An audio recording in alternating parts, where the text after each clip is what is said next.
Yang versus Tifa. Death battle. Let's definitely react to this.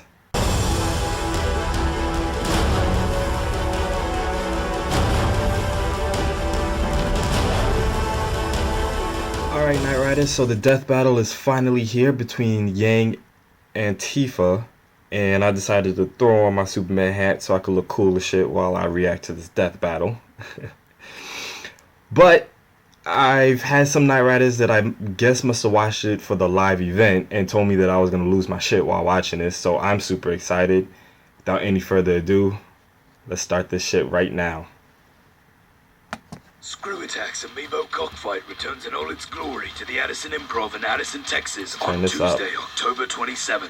Purchase your tickets. I don't know that much about Tifa. Join Screw Attack in special Yang is my girl right now. I'm going with Yang. And I normally don't choose in the beginning, but I'm going with Yang. Punching, the most useful language in the world when words fail. And these two lovely ladies are fluent in it. Yang Zhao Long, the adventurous huntress from Ruby. And Tifa Lockhart, the Final Fantasy heavy hitter with enormous power. He's Wiz and I'm Boomstick. And it's our job to analyze their weapons, armor, and skills to find out who would win a death battle. The world of Remnant is, well, crazy.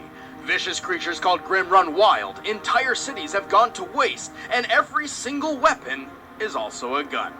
Nice. Even nunchucks. Nice. Oh, that sounds like Disneyland. I probably shouldn't be watching this because it's probably spoilers for me, but make an exception. Luckily, the world is protected by the Huntsmen and Huntresses, an elite group of expertly trained warriors. And where else would you get the training to kill bloodthirsty monsters than from high school? Oh, I can't believe my baby sister's going to Beacon with me. This is the best day ever! Please stop. After losing her mother to mysterious circumstances and being trained all her life by her hero legend of an uncle, Yang Zhao Long was accepted to Beacon Academy. Shit. It's kind of like Hogwarts, except replace wands and books with swords, sniper rifles, and giant transforming scythes. Man, this place just keeps getting better and better. Seriously, I know where I'm gonna retire now. A natural fighter and thrill seeker at heart, Yang fit right in and soon found herself a member of the color-coordinated team, Ruby, led by her younger sister, Ruby. Because that's not confusing at all. Of course not. I'm talking about kicking off the semester with a bang. I always kick my semesters off with a yang. Eh? Guys? Right? Anyway, Yang's time at Beacon was well spent, and she became the master of punching all the things. Ooh. See, while Yang's fellow teammates wield a scythe, a couple swords, some big guns, Yang's style of combat takes a more direct approach. Yes, she does, with her shotgun gauntlets. Her two I like that aren't about just her. stylish, they extend to form a weapon called the Ember Celica. With just a punch, the Ember Celica fires off a flash of kinetic energy, blasting a foe with an explosion of force and a beautiful sound. I'm so hungry! To top it off, this impressive blast can fly several hundred feet. Yang is one of the few people I know who can punch a bird out of the sky. That's what you get for crapping on my car. In addition, like most huntresses, Yang can manifest her soul as an aura. Aura can be used to block deadly attacks and heal minor wounds, and Yang's is no different. But my favorite way she uses her aura is when she goes Super Saiyan. Many hunters and huntresses possess a semblance, a special power unique to them that makes Beacon Academy look a little more like the Xavier School for Gifted Youngsters. Yang's semblance absorbs damage from hits she takes, adding them to her own physical power. After taking just 2 attacks from a mech suit, she was strong enough to shatter the whole thing in one go. Unfortunately, her semblance does not increase her aura's defense, so she feels the full force of everything that hits her aura, and can only absorb power so long as she remains conscious. Luckily, she's pretty tough. Yang survived a punch that easily smashed her through a concrete pillar. Damn. You know, the ones designed to hold up entire bridges? And during a food fight, remember this is high school, Yang was knocked up into the air and did not come back down for about 100 seconds. More than enough time to reach terminal velocity. This means upon landing, she took an impact of nearly 50 tons of force. And stood right back up like it was nothing. Ah, what a waste of shit. good food. Despite this, Yang can only take so much. Her aura has a limit, as does her short temper. Pushing both of these too far leaves her extremely vulnerable.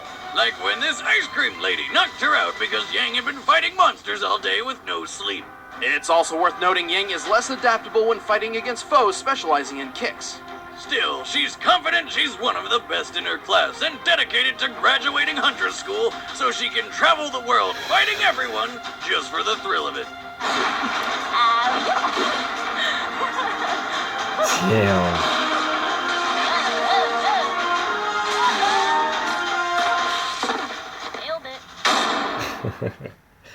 It spoils some stuff, but not too much. I think I'm On the okay. planet Gaia lies a small mountain village called Still go with my girl, Nibelheim. Yang, At though. first glance, this town appears calm and peaceful. Not worth a second look. Until a sword-wielding goth guy found his alien mother hidden inside. He celebrated with fireworks. After losing her parents and watching the madman Sephiroth burn her hometown to ashes, Tifa Lockhart joined Avalanche, a group dedicated to protecting the planet from ecological harm and meteors. Speaking of meteors, check out the size of the... Boomstick! What? I was talking about the meteor. Sure you were. Anyway, Tifa was thrust into the stereotypical gender role of housekeeper by maintaining the hidden Avalanche home base 7th Heaven. But it wasn't all bad because it also doubled as a bar. And she doubled as a bouncer. Now, Nice. I've been thrown out of my fair share of bars for totally illegitimate reasons, but not even I would urinate on the 7th Heaven jukebox with Tifa on guard. Smart choice, since she Very is a smart. master of close quarters combat. Tifa is a fate brawler, adept at surprising foes with quick, powerful strikes. And as she traveled with her friend Cloud to save the planet, she learned 7 legendary techniques, the limit breaks. Accessing her inner gambler, Tifa's limit breaks include rapid-fire punches, explosive throwdowns, and summoning dolphins who uppercut people? Well, that's just awesome! That's awesome. And if she manages to throw all of them in order, she charges the last of her limit energy into one final titanic punch. The final heaven. Wow. Fuck you, squirrel! Tifa is ready to throw down at a moment's notice, and even wears leather gloves everywhere she goes just in case a fight comes her way. And if she decides to get really serious, Miss Lockhart busts out her 2 round, beautiful ultimate weapons. Don't you dare! The Premium Heart. Oh. Well, the premium heart increases Tifa's striking power immensely and continues to do so over time as Oh. she builds limit energy. However, they lose this increase after Tifa uses her limit breaks and need time to charge back up. Oh, that sounds like it could be a problem. Oh, if she didn't Oh, this also is gonna have be one magic. hell of a death In battle. Final Fantasy VII, there's a wide variety of magical ability granting gems called materia. Any person can wield any materia, and it's up to the game's actual player to decide who gets what, giving Tifa no standard materia setup. However, thanks to the Dissidia Fighting series, we know Tifa prefers to carry fire and ice materia into battle. These fire and ice materia let Tifa conjure and wield fire and ice. Combine that with her freakish superhuman strength, and she's like an unstoppable powerhouse. Well, her immense power does come at a price. Her skills in speed and defense are somewhat lacking, making her something of a glass cannon. But to help make up for this, Tifa wears 2 armor pieces. She wears a ribbon on her arm in memory of her late friend Aerith, Come Aw. on, man.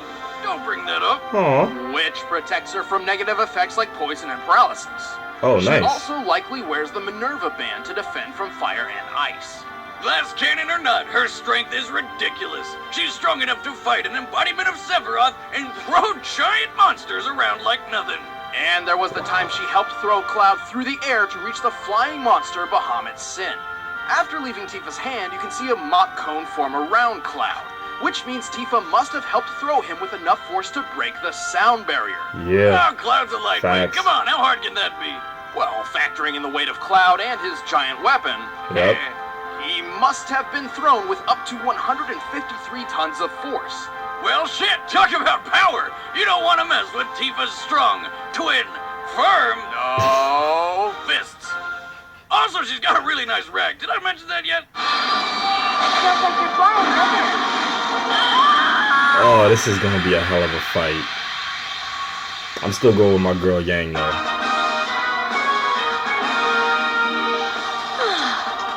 All done. right, the combatants are set. Let's end this debate once and for all. It's time for a death battle! Night Riders, let me know who you vote for. And be honest if the person you vote for wins or loses, alright? Told y'all I'm going with Yang. It's my girl. Hold up. Let me see some ID.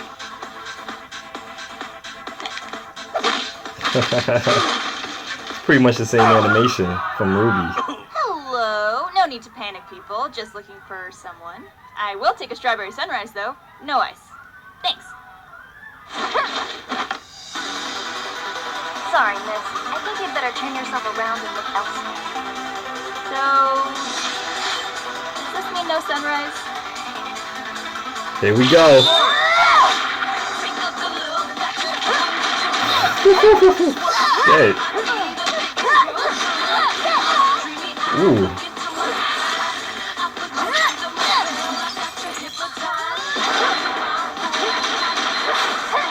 I love her fucking fighting style. I sure am. Don't mock me!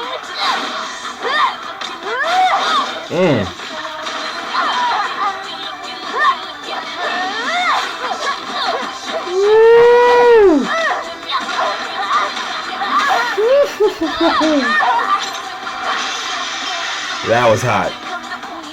That was hot. Warm-up's over. I'm going to blow you out of the I love the fact that they're like guns. Oh man. Ooh. Come at me, hot enough you'll see. I'm more than meets the eye. You think that you'll break me. You're gonna Not even close.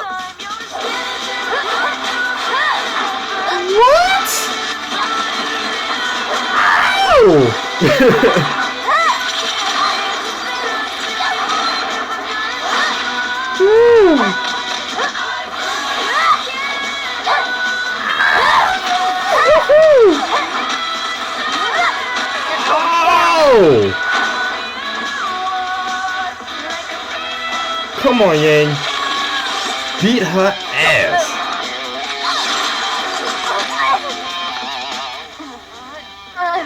All right. Let's see if you can keep up with this.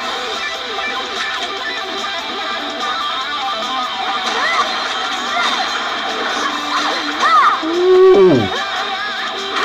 Oh! Oh! Did I just explode?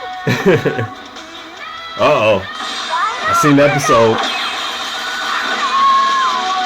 Ooh. What in the world? Don't mess with her hair.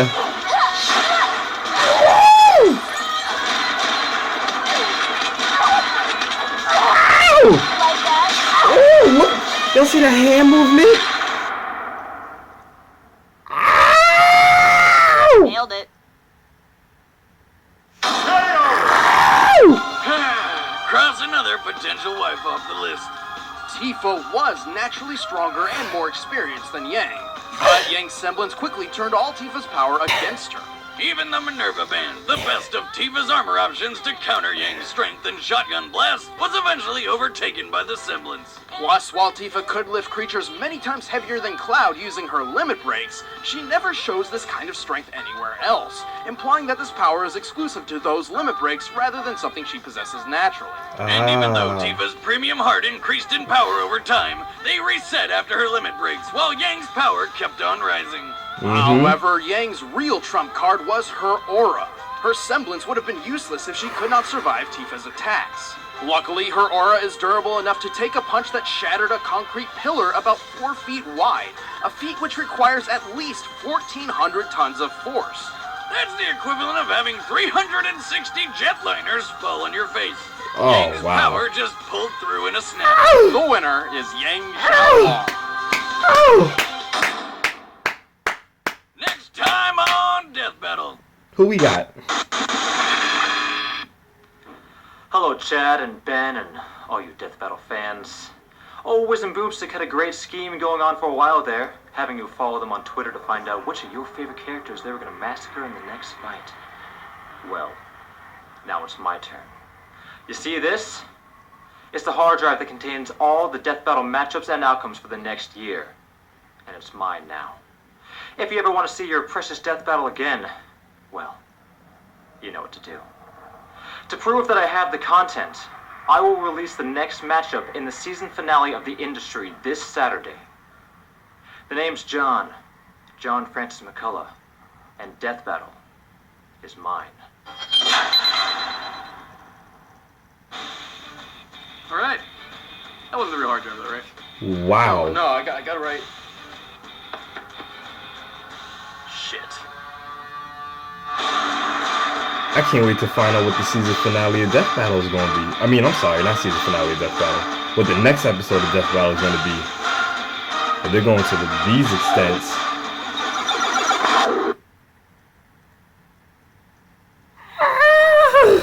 Yo. Oh, wait. Did y'all see Yang snap her?